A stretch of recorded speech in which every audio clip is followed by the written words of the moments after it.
Hello and welcome to the first Melbourne Retro Podcast. I'm joined with Parfo. My name is Scott and we are going to discuss everything from retro games to current games. Let's get the ball rolling. Parfo, if you want to introduce yourself and tell us some games you've picked up lately. My name is James, or Partho. A few games that I've collected lately is a few Nintendo 64 games like Killer Instinct Gold. Mostly been trying to get a bunch of NES games at the moment. I've picked up a few recently like Shadowgate, World Champ, Russian Attack, Tiger Alley, Cobra Triangle, and Return to Silius. Wow, okay. Some nice pickups there. Yes. Also got a few Wii U games on the cheap. Oh, yeah. Shovel Knight, which I've been playing a fair bit. Yep, Absolutely love that game. It's very retro, very 8-bit, but also very fun. Can't go wrong with it.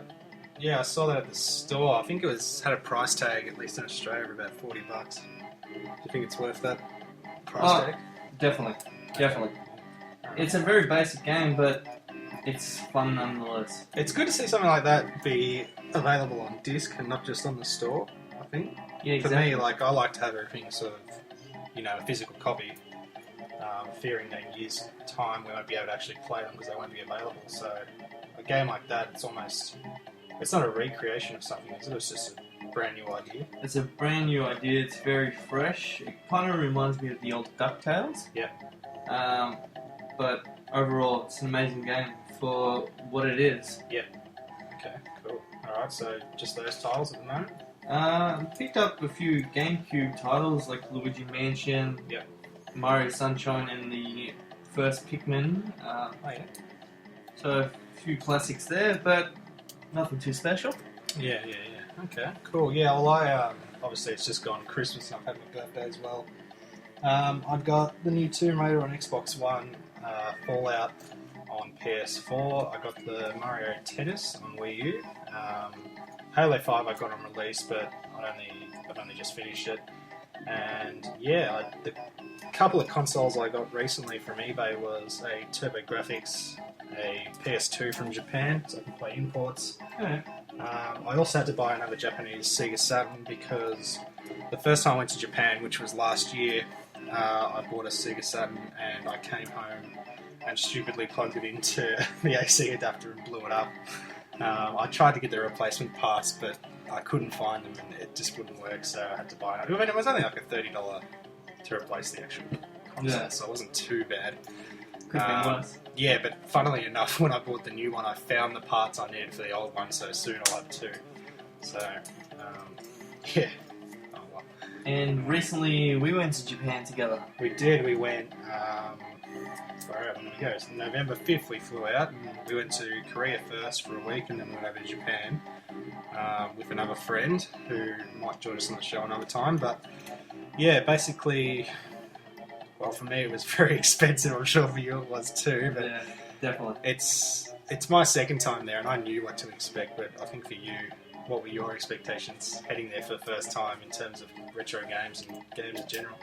To be honest, I wasn't expecting too much. I knew it was around, but how easy was it to find? I wasn't too sure. Mainly went there for just the tourist attractions, but when I got there, I was overwhelmed and money was flying out of my pockets in no time. Yeah, it's really interesting, isn't it? Just the amount of care they have for pretty much all their products. You'll go to a store, and if I was to go to a store in Melbourne and find a Link to the Past in the box on the shelf, it's just you'd never ever see it. Yeah, you just never ever would see that. And or it's extremely overpriced. Yeah. I think you'd only see it at say cash converters, or you'd see it online on the sales groups, but I just don't think that you'd come across it, whereas in Japan you'd go to a store and you'd see 3 copies. Yeah, exactly. They might not all be in perfect condition, but just to see 3 copies sitting next to each other in the box, it's like, holy moly, yeah. Wow. So yeah, that was pretty amazing. Yeah. But, definitely enjoyed that side of it, just seeing the games on the shelves. I mostly went there looking for some Super Nintendo games, which I did find, and came away with a few consoles, like the Famicom in a box as well. Yeah. Plus Super Famicom, and which you got a Nintendo converter to play the old Nintendo Famicom games on the console, and that just opened up a whole new avenue for me, and I spent beyond maybe close to $1,000 on Famicom and stuff.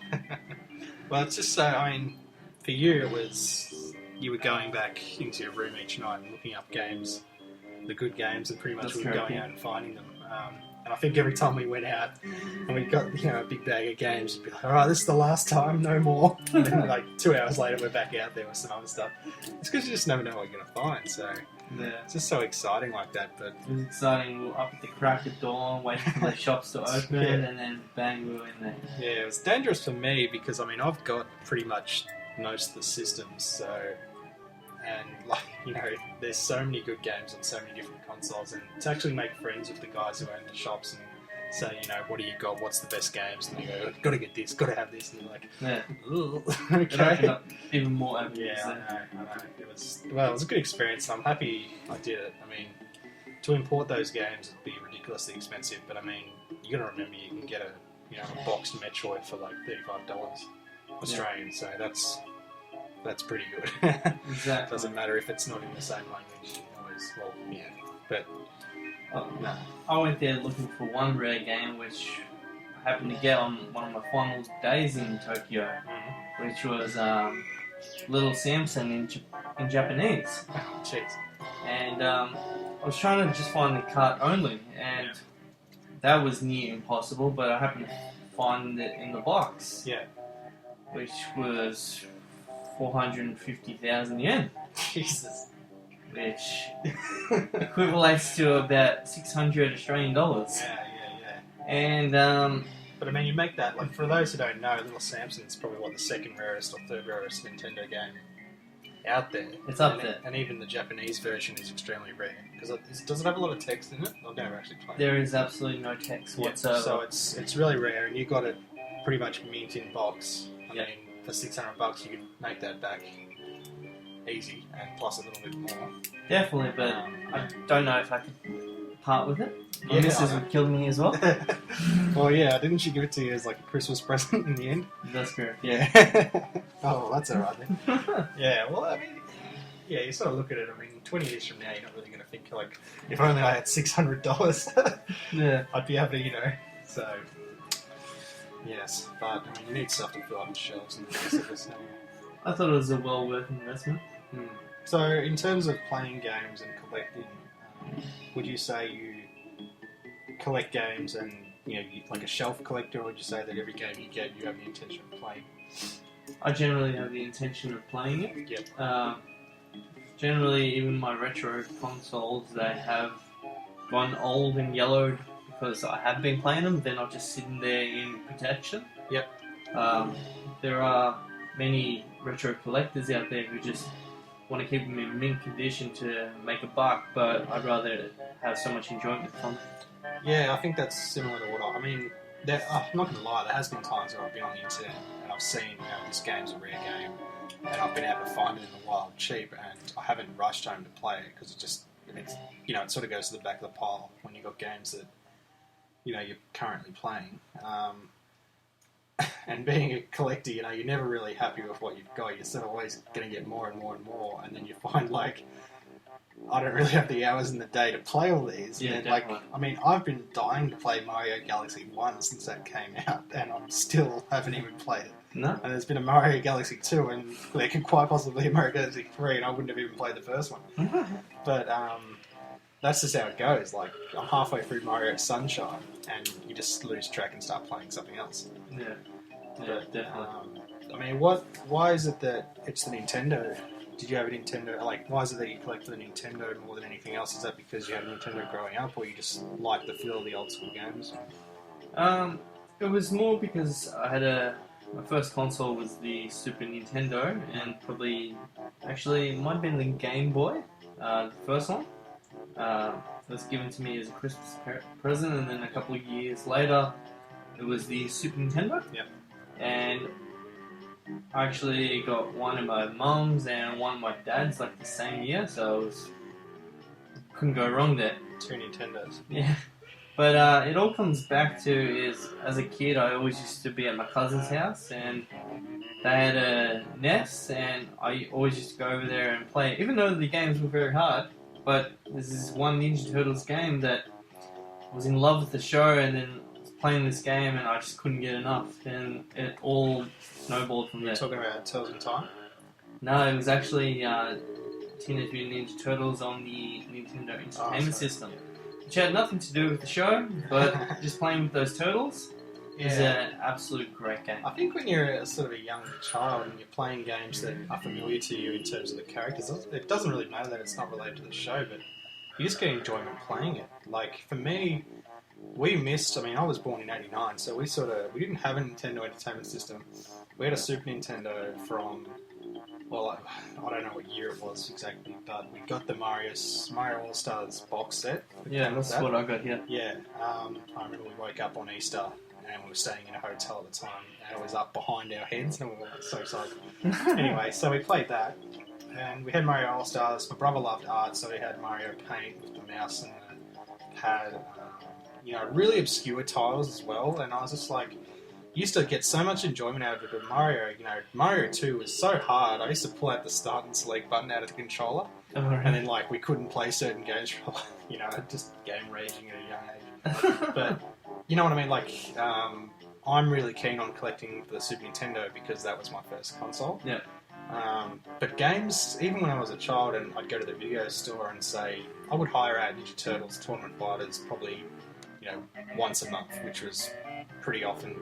We didn't go to the video store all the time, but that was, I'd save up to the $4.50 or whatever, hire it out for a week and play it. Yeah. But I just never got it until I was 18.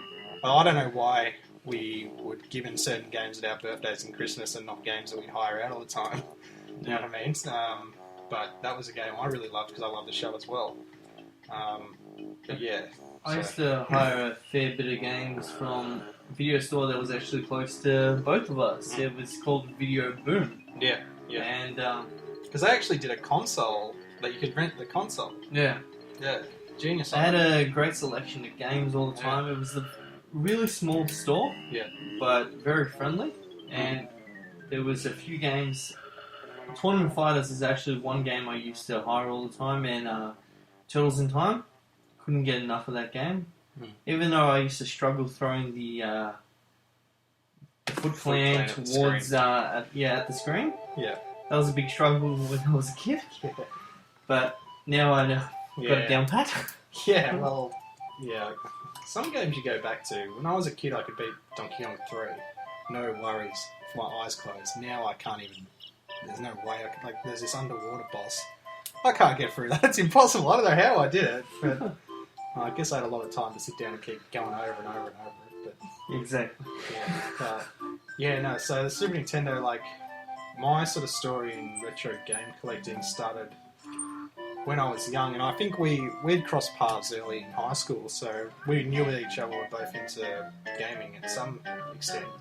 But behind the scenes, I was already sort of going out to markets and stuff like that, looking for games, and this is back when, before the internet, well, before YouTube anyway, where people were actually collecting. Yeah. You'd go to the markets and you'd find, I used to be really surprised by how many Super Nintendo games there was, and every time you go to the market, it was almost like every game you'd see, it was just $20. They'd just say $20 or $10. So I remember I got Captain America and the Avengers on Super Nintendo for $20, and I was happy with that. To me that was a good deal. But then I'd go around to cash converters and stuff like that, and you'd see games in there for $3. Like Pinocchio, Bubsy. I got Legend of Zelda: Link to the Past in the box for $10. Yeah. And I was like, this is great, And then all of a sudden it started changing when it became, I guess, a sport in some ways. So it's changed big time. Yeah. There used to be certain stores like Video Games Heaven. They used to have cartridges real cheap, and they were rare ones too. This is going back 10 years ago now. Yeah, I think that shut down around the time when the GameCube came, just after the GameCube came out. And it was great finding an old game that you hadn't seen in so many years. It used to be Killer Instinct was one game that I picked up from there, and I used to play it all the time with my dad. He loves fighting games, and so do I. And to find that like $5 at Video Games Heaven, and now it's gone up to about $25, which isn't that much of a big deal. Yeah. But it's just getting ridiculous now. Because Video Games 7 was at Knox City, and,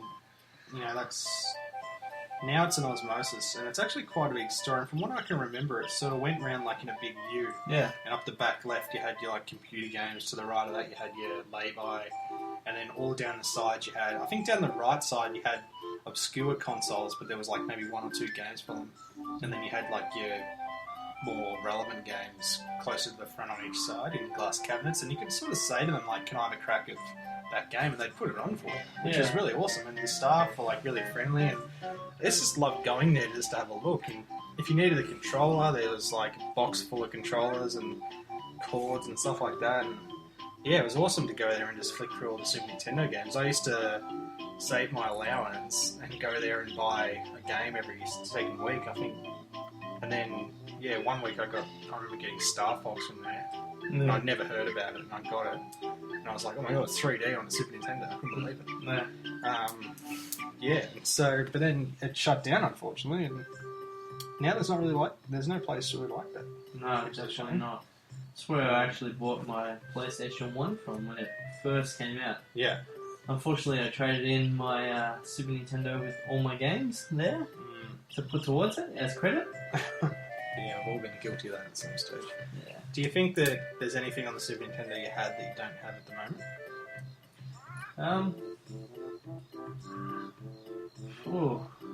Good question. I actually don't have Bubsy, and I used to have that. Yeah. Some games I've bought again over the years. Yeah. A few games that I don't have as an Oz Power thing is Mario Kart and Donkey Kong Country 1. Yeah. I had those as a kid, and I absolutely loved those as a kid, but when we were in Japan, they were like $12. Yeah. So I ended up picking it up for the Super Famicom, and you don't really need English to play those games, so it's all good. Yeah, I think it was interesting for us, at least, because we had the Super Nintendo, and then we had a 64, and for some reason we traded in the 64. I think the argument was put forward to my parents by my brother that you can just burn the PS1 games. So we ended up trading our 64 in for that. I remember the day they were going to go do it, I went down to where the 64 was packed up, and I took out my favourite game and I put it in a drawer, which was Kobe Bryant Courtside. I absolutely loved it because I got it for my birthday, and I'm like, there's no way they're taking this. So, yeah, they traded in. We got the I don't know, we came home with like a Sega Mega Drive for some reason. We had that for a week, and then we got a PS1. So that's weird. Yeah, we went from like having a 64 to a Sega, so we went back in time, and then we got rid of the Sega, and we had a PS1 with like Muppet Racer and stuff, and then we got it chipped, and for a while there it wasn't like we weren't really buying games, we were just burning them from the video store or something. Yeah, well, that was a big thing towards the late 90s, early 2000s. Something about just going down to the market. I know Caribbean market was pretty big for that. Pick up burn games, or you have your modification vendors there. Yeah. And you'd either hire a game, or you just go pretty much get a bunch of burnt discs. And it was physical copies of the PlayStation 1 are quite... I never used to really have them as a kid. Yeah. I had my maybe 5 or 10, but then the rest were just burnt. You'd find that you'd have the games that you bought with the system. Yeah. Like, say you got the system and it came with, like, I don't know, V-Rally and Crash Bandicoot, but we had... Muppet Racer was real, and then we had, because that came with it, and then we had Final Fantasy IX, my brother bought that real, and that was probably the only real game we had until recently when I started getting a few. Yeah. But I don't actually remember going to a store and seeing PlayStation 1 games, to be honest, because we never looked at them. We just burned them from the video store. Like, I remember hiring them and stuff like that, but geez, if I had the knowledge I have now, I would have been like, let's go get them, because, you know, I suppose you could say that about it. If you knew what was rare, you'd just go get it. Yeah, exactly. But, yeah, there is some really, really good PS1 games, but I guess for us, we were just too busy playing the ones that everyone knew about, like Crash Bandicoot and stuff. Yeah. Yeah, but yeah, it's very interesting. Like, we had to beg and beg and beg to get a Nintendo 64, and we really only had it for a couple of years. I don't even, maybe a year, and then we got rid of it. It's like, oh really? Wow, like we put in so much effort to get it, and then we just got rid of it. So Yeah, my dad's got the PlayStation 1 pretty much near launch, and that was a fair bit. I think it was like $6.98 at the time, hence why we traded in the Super Nintendo to bring the price down a bit. And probably like a couple of months later, I don't know if my parents were competing, but Super Nintendo was sitting in my bedroom waiting to be played, and I was just like, oh my god. And then I had Banjo-Kazooie, which is actually one of my favourite games, and we actually beat it recently. Yeah. Which was a lot of fun. Took up a bit of time, but we had a lot of fun. And when I was playing that as a kid, I loved my Nintendo 64. It was, once again, I traded it in a bit later on for the PlayStation 2, which was at release date again, and that was over $750, I believe. And it was quite crazy. But I remember you getting that because you were the only one at school that had one. Yeah. And I was like, wow. And I don't even know what was on it. Like, nothing good. Like, nothing. Oh, it would have that been stood out. GTA, and Yeah. that's about it. Yeah, because then, like, people slowly started getting them. But you had it because they were out for some time Yeah. before the Xbox. I had it in like grade 6, and that was about 2000. Yeah. They were so expensive. Like, there was no chance I was getting that. I remember I got my PS2 off a guy I used to work with when I was like 17. He wanted $50 for it. I got it off him. Yeah. And I still have it. It's awesome. But yeah, that PS2 is just a great system. So many great games. Fantastic. But then again, like, I had that. We got a GameCube during that wave of consoles. And like Luigi's Mansion, Super Smash Bros., stuff like that. We got all that. But yeah, so we were back to buying games, which is something we hadn't done since the Super Nintendo on 64. Yeah. Because, yeah, I guess for families it was more efficient to have a PS1 and just burn games. You get as many games as you want. Yeah, definitely. But if you ask people today, like, if they remember playing Mario Kart, they're like, oh, they get so excited because it's like, that was a great game. So credit to Nintendo for putting out games that were good enough to make people actually buy them. Yeah. So, yeah, I guess that's... Cartridges weren't cheap either back then. Yeah, well, that's it. Jeez, it's so fun to go back and get stuff that was in a cardboard box. Just, I don't even know how we used to do it. Did you used to go and get a slip off the back of the shelf? Or... There's a few places where it was a slip, and then they had it behind the entertainment centre. Yeah.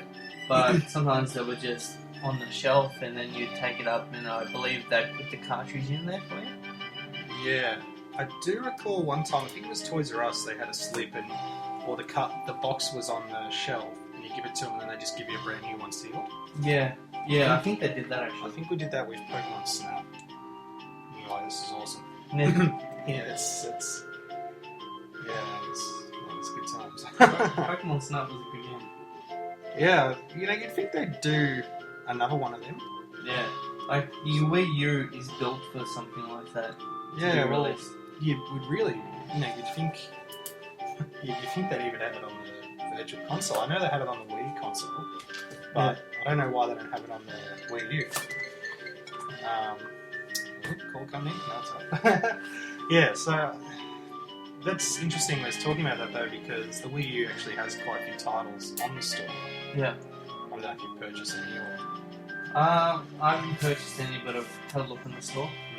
There's a lot of indie games which are quite good too. I haven't got any of them, but I've watched video of them on YouTube and they're quite good. Yeah. But yeah, so, I mean, with the Wii U at the moment, I just downloaded Donkey Kong 2, which I have on numerous consoles, and Mario World, Super Mario World, which they're just fun because you can play something on the Wii U and just push the home button, you go back to the dashboard, and you just play like 15 minutes of something on the Super Nintendo. Yeah. It's just, I wish you could somehow get a license that says, yeah, I own this card, so I'm allowed to download it. Yeah, exactly. Sort of like if you were downloading music illegally, you'd say like, but I own the CD. Yeah. You know what I mean? Or something like that, because it's just fun to play. And the ease it's just so easy. You know what I mean? And that's why suppose the electrical downloads are going that way because it's just easy. Yeah. Because pick up and play, there's no fuddling with discs or cartridges and Production costs going in or something. yeah, production costs and then space in someone's house. It's all eliminated.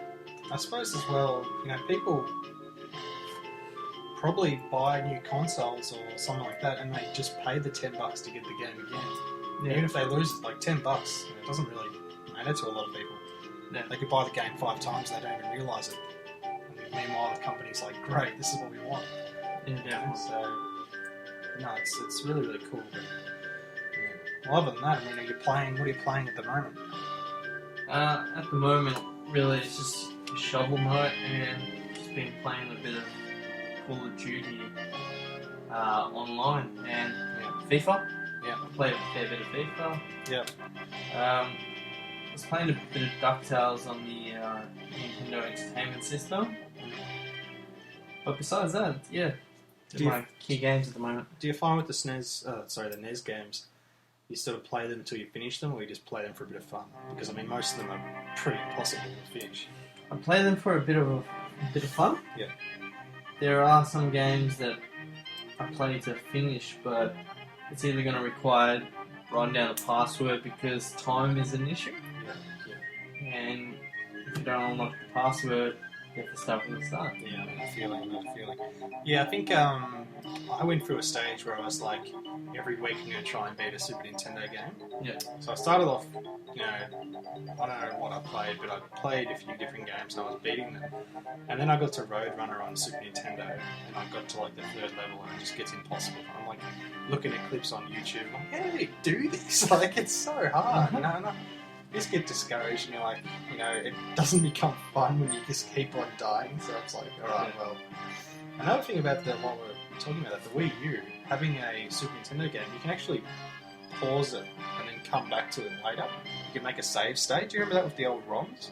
Yeah. So you can sort of bring up the game again and reload a slot that you've created. So if you're doing a game that doesn't have its save, or you're mid-level and you want to try a boss a certain time, you can do that, which I thought that was really cool. It's a bit dodgy, like in terms of beating the game, honestly, but yeah, who cares?